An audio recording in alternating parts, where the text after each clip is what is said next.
নমস্কাৰ মোৰ প্ৰিয় বন্ধু বান্ধৱীসকল, গাড়ীৰ ভিতৰৰ পৰা ভিডিঅ'টো আৰম্ভ কৰিছোঁ। বৰ্তমান মই উপস্থিত আছোঁ গুৱাহাটী পাথৰকুঁৱৰী, আৰু আগবেলাটো গম পাইছে আপোনালোকে, মোৰ আগৰ ভিডিঅ' যদি চাইছে গম পাইছে মই ঘৰত বহুতে এইকেইদিন ব্যস্ত হৈ আছিলোঁ। আগবেলাটো মই তেনেকৈ ফিচাৰী কামতে ব্যস্ত হৈ আছিলোঁ। 3টা বজাতে গ'লোঁ, মাছ চাছ বিক্ৰী কৰিলোঁ আৰু কষ্ট কৰিছোঁ, যেনেকৈ পইচাও পালোঁ বাৰু তেনেকৈ। কিন্তু এতিয়া মেইন কথাটোলৈ আহিছোঁ। মেইন কথাটো হৈছে আমাৰ মাজৰ পৰা যেতিয়া হিয়াৰ আমঠু নাইকিয়া হৈ গ'ল, নাইকিয়া হৈ যোৱাৰ পিছত গোটেই অসমবাসী ৰাইজ খঙত একদম মিয়মান হৈ আছে। বহুত খং, সকলোৰে মতবিলাক সকলোৱে ভাৱবিলাক প্ৰকাশ কৰিছে।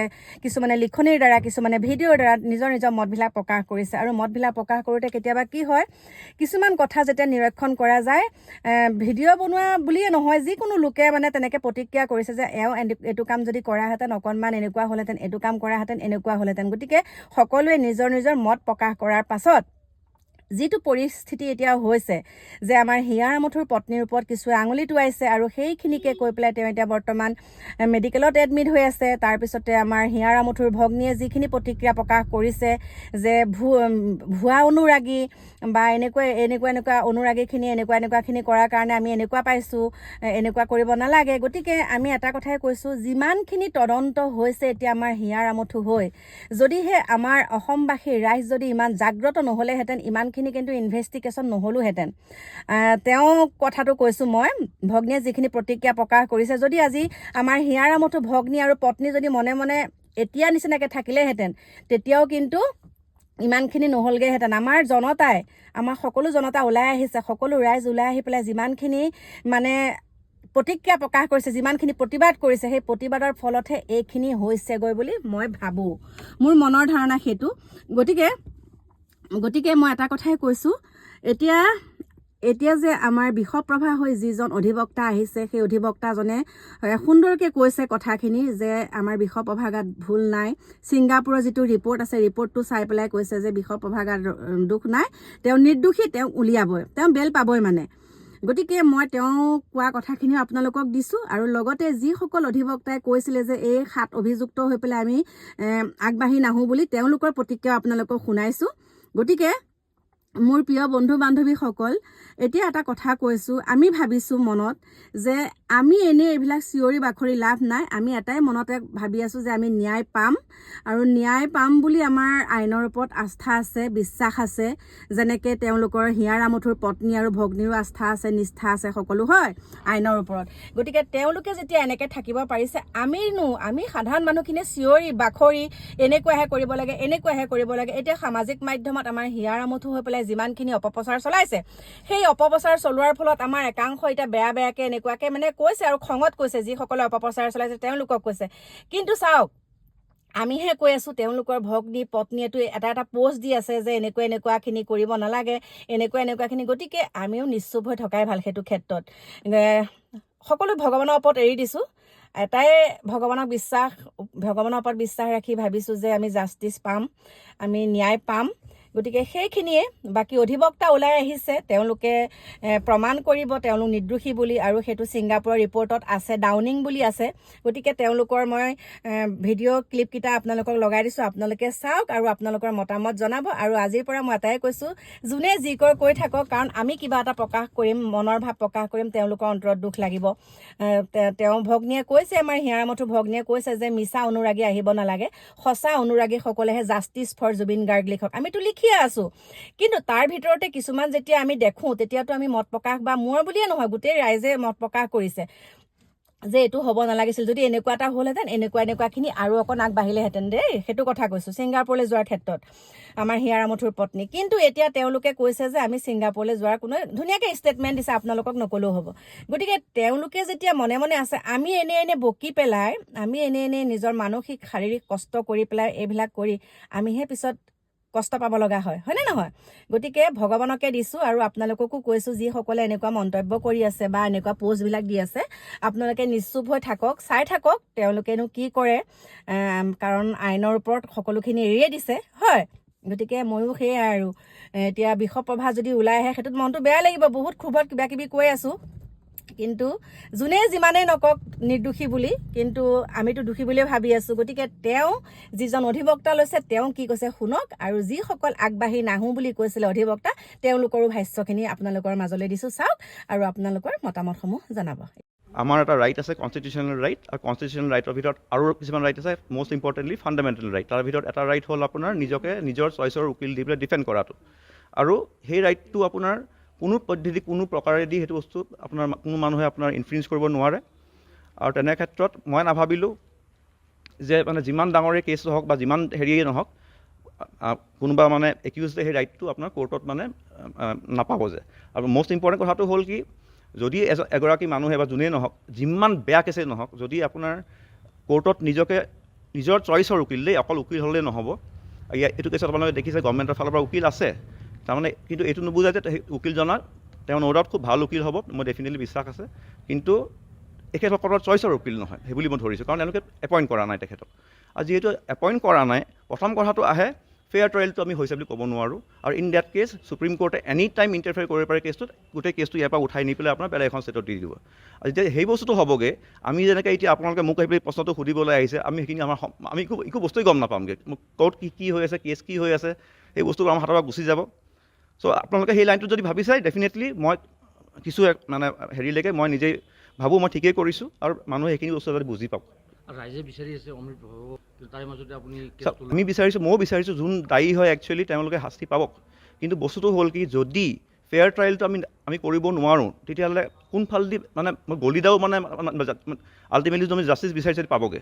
যদি এখন ফুটবল মেটচ আপোনালোকে ভাবি লওক, এটা গ'ল প'ষ্ট বোলে খুব ডাঙৰ, এটা গ'ল প'ষ্ট খুব বোলে চুটি সৰু, আমি বহুত চাইড আমি গম পাইছোঁ এই ডাঙৰ গ'ল প'ষ্টৰ জেগাটো সেই টিমটোৱে জিকিব। তেনে ক্ষেত্ৰত আপুনি ক'ব পাৰেনে সেই জিকাটো একচুৱেলি জিকা হ'ব পাৰে বুলি পেলাই?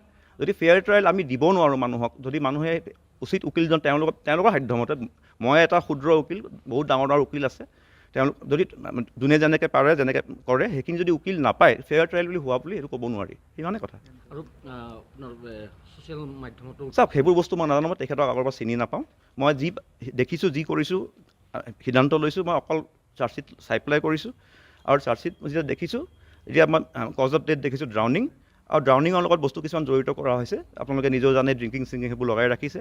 এতিয়া সেই বস্তুটো মই নাভাবোঁ গল্ডিদা আমাৰ এনেকুৱা ধৰণৰ মানুহ হয়, কোনোবা বেলেগ মানুহৰ পৰা ৰাতিহে, তাকৈ সৰু কোনোবা মানে বয়সত বহুত সৰু কম বয়সৰ মানুহৰ পৰা ৰাতি আপোনাৰ তেনেকৈ মদ খাব বুলি পেলাই, মই সেইটো মোৰ হজম হোৱা নাই। আৰু উকিল সন্থাই ইতিমধ্যে কেছ, মই যেনেকৈ ক'লোঁ, যোনটো কথা ক'লোঁ আপোনাক, মই কনষ্টিটিউশ্যনেল ৰাইটটোৰ ওপৰত মই অকল সেইখিনি কথাই মই চিক থাকিম। আজি আমাৰ জুবিনদাৰ যিটো কেছ আছিলে, আমি আপোনালোক আগতেই কৈছোঁ যে মই ব্যক্তিগতভাৱে আৰু উকিল সন্থা গুৱাহাটীৰ ফালৰ পৰা এই কেছটোত আমি নিৰীক্ষণ কৰি থাকিম। আজি মই আছিলোঁ, তো তাতে কোনো ধৰণৰ বেল পিটিশ্যন দিয়া হোৱা নাই, কিন্তু অমৃত প্ৰভাৰ বাবে এগৰাকী কোনোবা চাহু নামৰ ব্যক্তি এডভোকেট এপিয়াৰ হৈছে।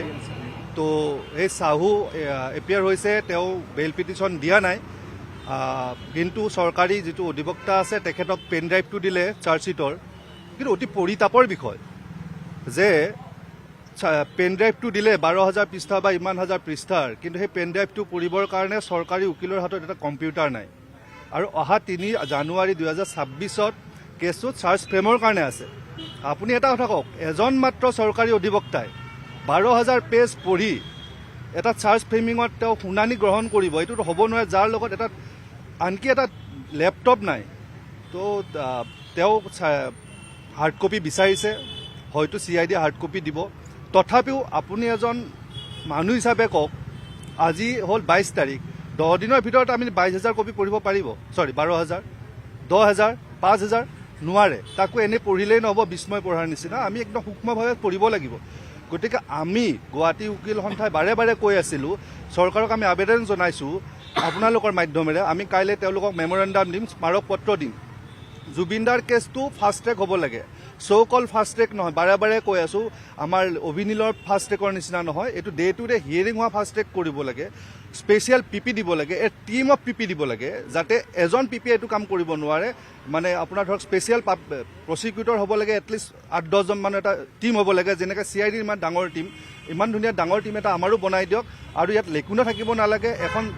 আৰু আজি মহামান্য যে সত্ৰ ন্যায়াধীশে যথেষ্ট প্ৰম্পটলি একশ্যন লৈছে, আৰু এই চেগতে মই মুখ্য ন্যায়িক দণ্ডাধীশ যে আমাক ধন্যবাদ জনাইছোঁ উকিল সন্থা গুৱাহাটীৰ তৰফৰ পৰা তেওঁ কেছটো এদিনতে চাৰ্জশ্বিট পাইছে সেইদিনাখনে ছেশ্যনলৈকে তেওঁ কমিট কৰি পঠিয়াইছে আজি সত্ৰ ন্যায়াধীশেও এই কেছটো লৈছে আৰু প্ৰম্পটলি অতি তাৎক্ষণিকভাৱে তেওঁ কেছটো লৈছে শুনানি গ্ৰহণৰ কাৰণে 3 তাৰিখ দিছে কিন্তু আপোনালোকক মই এটা প্ৰেক্টিকেল কথা ক'ব গৈ আছোঁ প্ৰেক্টিকেল কথাটো হ'ল এজন মানুহ 12,000 পেজ পঢ়িব কেতিয়াও নোৱাৰে তাকো এটা ভালকৈ এটা কম্পিউটাৰটো নাই গতিকে আপোনালোকৰ মাধ্যমেৰে মই চৰকাৰক আবেদন জনাইছোঁ এইটো ইমান মানে পাতলীয়াভাৱে নল'ব এইটো জুবিনদাৰ কেছ অসমৰ প্ৰতিজন মানুহ ভাৰতৰ প্ৰতিজন মানুহৰ আৱেগ অনুভূতি ইয়াত জড়িত আছে আমাৰ আৱেগ অনুভূতি জড়িত আছে গতিকে এই কেছটোত এটলিষ্ট আপোনালোকে মানে যিখিনি দৰকাৰ পৰ্যাপ্ত সুবিধাখিনি দিয়ক যাতে এই কেছটোত কাইলৈ দোষী সাব্যস্ত হয় কিন্তু দোষী যদি কাইলৈ সাব্যস্ত নহয় কিন্তু আমি চবেই ভুগিম আৰু চৰকাৰে বাৰে বাৰে কৈ আছে এতিয়া কাম আদালতৰ কাম যদি আদালতৰ হয় আদালত কিন্তু আপোনাৰ আদালত তলত নহয় আদালতৰ কাম কাজবিলাকৰ সুবিধা কৰাটো আপোনাৰ দায়িত্ব ইনফ্ৰাষ্ট্ৰাকচাৰ লাগিব ইনফ্ৰাষ্ট্ৰাকচাৰ কোনে দিব আপুনি মোক কাম এটা দিব মই আদালত মই কাম কৰিম মোক কামটো কৰিব আপুনি পৰ্যাপ্ত বস্তু নিদিব এটা কম্পিউটাৰ নিদিব মই অকলে 12,000 পেজ পঢ়িব লাগিব এইটোতো নহ'ব গতিকে চৰকাৰক কৈছোঁ যদি সদিচ্ছা আছে আমি আপোনালোকৰ লগত আমাৰ কোনো দ্বন্দ্ব নাই বিবাদ নাই আমি অসমীয়া ৰাইজৰ হৈ কৈ আছোঁ অসমবাসীৰ হৈ কৈ আছোঁ যদি আপোনালোকৰ সঁচাকৈ সদিচ্ছা আছে এই মানুহখিনিক যিখিনি আমাৰ PP আছে তেওঁ স্পেচিয়েল পাব্লিক প্ৰচিকিউটৰ দিয়ক এটা টীম দিয়ক 8-10টা মানুহৰ টীম দিয়ক লগত এছিষ্টেণ্ট কিছু মানুহ দিয়ক কম্পিউটাৰ দিয়ক এটা ফুল ফ্লেজাৰ টীম দিয়ক তেতিয়াহে আমি ন্যায় পাম তাৰ বাহিৰে কিন্তু আমি ন্যায় পোৱাৰ আশা খুব কম আছে 3 তাৰিখ ফিজিকেলি নে ভাৰ্চুৱেলি কি আলোচনা বা 3 তাৰিখে ফিজিকেলি ভাৰ্চুৱেলি একো কথা কোৱা নাই কিন্তু যিটো আমি দেখিছোঁ হয়তো ভাৰ্চুৱেলিয়ে হ'ব কাৰণ অৰ্ডাৰটোত আছে অৰ্ডাৰটোত লিখিছে যে তেওঁলোকক কপি দিব দিছে